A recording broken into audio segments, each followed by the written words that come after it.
નમસ્કાર, VTV news સાથે હું છું વૈભવી।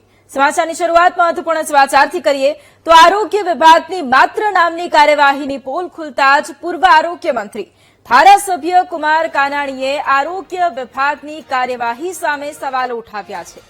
દેખાડા પૂરતી ચેકિંગ અને કાર્યવાહી થતી હોવાનો ધારાસભ્યનો આક્ષેપ છે।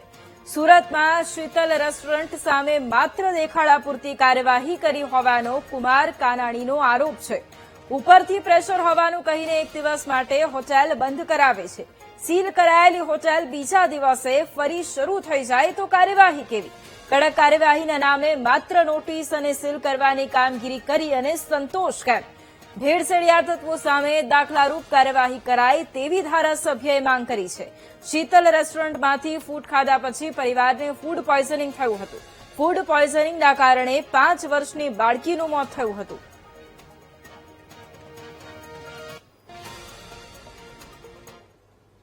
મારી પાસે એક ઓડિયો આવ્યો છે।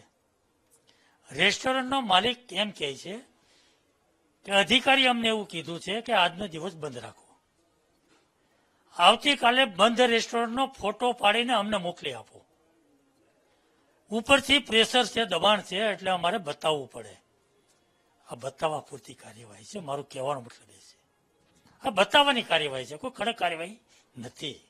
આનાથી કોઈ પરિણામ નથી। આનાથી ભેળસેળ બંધ થઈ જવાની નથી, ગંદકી દૂર થવાની નથી, આનાથી નકલી ખાદ્ય પદાર્થો બનતા અટકવાના નથી।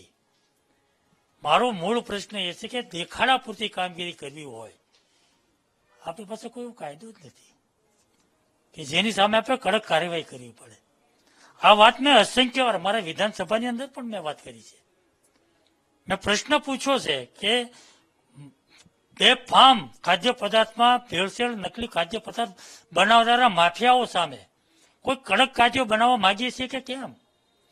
આ કડક કાયદો બને, એનું કડક અમલ થાય અને કડક કાર્યવાહી થાય તો ડર પેદા થાય। ડર પેદા થયા વગર આ વસ્તુ બંધ નથી થવાની। એટલા માટે અત્યારે જે કામગીરી થાય છે દેખાડા પૂરતી થાય, બતાવવા।